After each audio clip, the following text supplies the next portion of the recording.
se você for pensar, o seu próprio paciente, ele tem questões que outros pacientes com ansiedade não têm. Por exemplo, existem pacientes com ansiedade que têm vômitos, existem pacientes com ansiedade que têm tonturas, existem pacientes com ansiedade que têm bateção no queixo e frio, existem pacientes que têm transpiração excessiva, existem os pacientes com ansiedade que têm diarreia, existem os que têm prisão de ventre. Por que isso?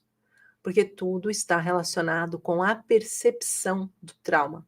De acordo com o que o seu paciente passou, com o que ele vivenciou no momento em que ele teve o trauma, ele vai ter uma resposta física alojada e organizada pelo cérebro dele.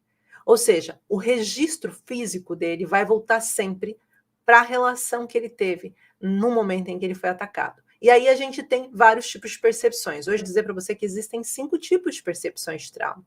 Por exemplo, um paciente que passou por um estado de sobrevivência, ele vai estar mais relacionado com falta de ar, cansaço, o coração vai bater mais rápido, ele vai sentir que ele vai morrer, porque ele está em estado de sobrevivência. Ele pensa que ele está infartando, porque ele está em estado de sobrevivência. A transpiração excessiva está relacionada ao quê? A um estado de o escudo de desproteção, a transpiração, tudo que vem da derme, epiderme, está relacionada com transpiração. Aqueles pacientes que ficam com arranhões no corpo, sabe quando fica com um arranhão, que nem sabe por quê, que parece que arranhou, que bateu, levanta aquelas rosácea, aquelas bolas, borbulhas no corpo, está ligado com desproteção. Então, se o paciente tiver vivenciado de desproteção, ele vai ter essas reações no corpo dele e assim por diante. Então, isso é muito importante você saber, terapeuta, que de acordo com a percepção, serão as reações da ansiedade dele.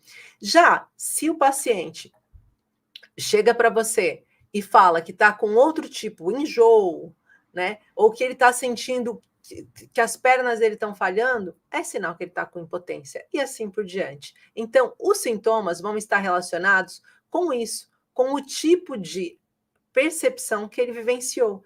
E a partir do momento em que ele vivenciou aquele tipo de percepção, aquela percepção vai trazer para ele essa reação orgânica, tá? E os sintomas de ansiedade psicológicos são a preocupação excessiva, pensamentos acelerados e a dificuldade de concentração, que foi um pouco do que nós já falamos aqui e falamos também o motivo. A depressão a gente diria que vem, então, dessa relação que o próprio paciente foi passando. De ter ansiedade, o trauma que antes era de impacto, agora vai virar um trauma de acúmulo. Aquele paciente vai perdendo a força de lutar. Então, o que antes era luta ou fuga, agora passa a ser modo casulo, um estado de sobrevivência em que eu tenho que me refugiar porque eu já não tenho forças para lutar. Então, aqui, na definição da depressão, se a gente for ver, é um distúrbio mental com sensação persistente de tristeza. O que significa esse distúrbio mental antes que alguém fique triste? É sinal que a reação neurológica não acontece da mesma forma de antes. Isso por quê, gente? Porque ele vivenciou um trauma. E se ele vivenciou um trauma, a resposta neural dele já não é igual, já desde a ansiedade, tá? E depois, a sensação persistente de tristeza nem sempre é assim. Então, eu disse para vocês que eu ia trazer 2 mitos, mas quero trazer aqui com muita qualidade para vocês. Isso é um mito. Não tem uma sensação persistente de tristeza em todos os casos de depressão, senão como que seria o bipolar? Na fase da euforia ou da mania. Que ele sai e está super feliz, ou uma felicidade que não cabe nele. Como que a gente coloca isso como uma depressão, então? Como que a gente cria esse alter ego? Então, não é para todos os pacientes que vai ser assim. Vai ser de acordo com o tipo de trauma que esse paciente passou. E se o trauma que ele passou fez com que ele ficasse com vergonha da própria identidade, que ele ficasse com vergonha de pertencer àquele núcleo, ele vai criar uma alteração nessa maneira de estar. E essa alteração, se ele era tímido, ele passa a ser bem solto em um tempo. E se ele era muito solto, ele passa a ser mais tímido ou eufórico, ou com mania. De acordo com isso, então a percepção do que ele passou vai ser mais determinante para isso. Se ele está sendo incompreendido, ele vai falar cada vez menos.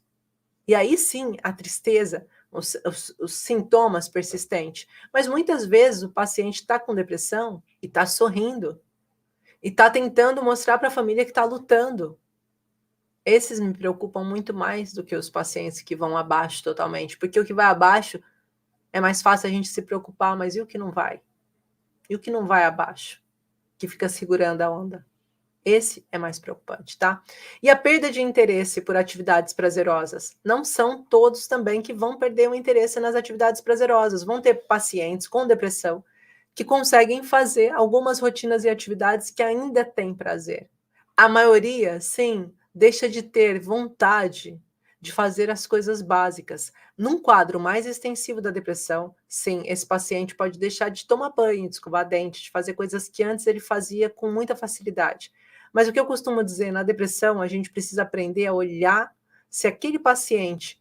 Imagina, era uma pessoa que limpava a casa todos os dias, estava sempre ativa, fazia um monte de coisa. Você está vendo a sua mãe, agora ela está apática, não está fazendo nada. Você está vendo o seu paciente, terapeuta, o seu paciente não está fazendo mais nada do que ele fazia antes. Isso é estranho. Então, eu tenho que entender o que está acontecendo. Independente de saber se é depressão, se é ansiedade, eu preciso saber o que está acontecendo para ele ter mudado tanto.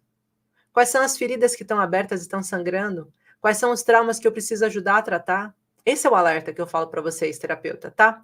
Aqui, alguns sintomas de depressão físicos, né? A tristeza, como a gente falou, a alteração no apetite, nos padrões do sono, cansaço, fadiga, o C10 fica sempre ativo, dificuldade de concentração, por mais que ele queira, ele não tenha o raciocínio, e aí a gente vai falar do S1, por exemplo, um paciente que, quando a gente faz a investigação com a biomicrohertz, a gente investiga quais são os pontos, os ductos emocionais do paciente que estão obstruídos.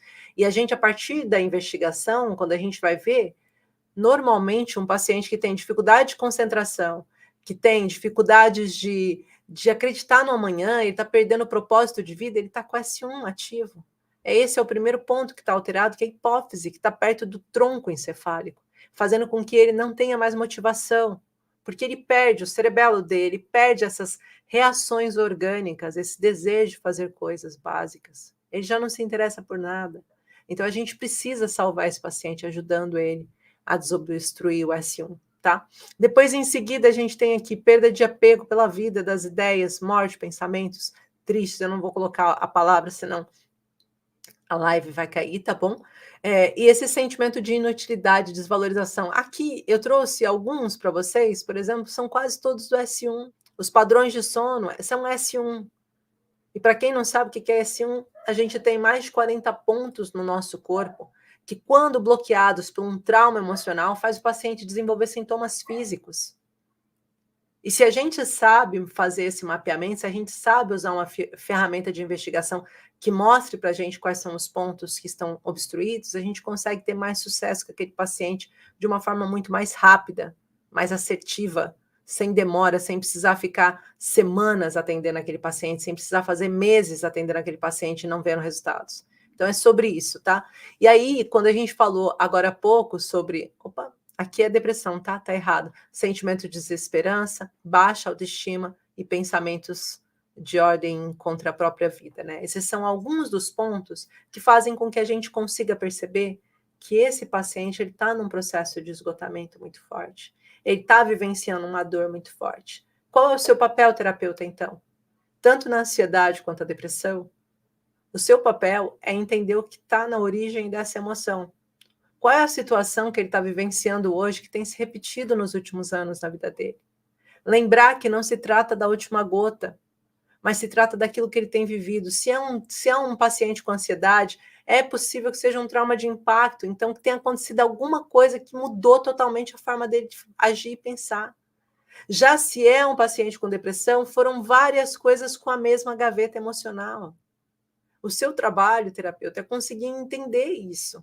Entender que ansiedade e depressão é sobre traumas emocionais, sim. E quanto mais cedo você conseguir dominar essa ferramenta de leitura dos traumas emocionais, quanto mais cedo você conseguir mapear o seu paciente e saber o trauma consciente, o trauma subconsciente que ele tenha vivido, mais rápido você vai estar ajudando os seus pacientes.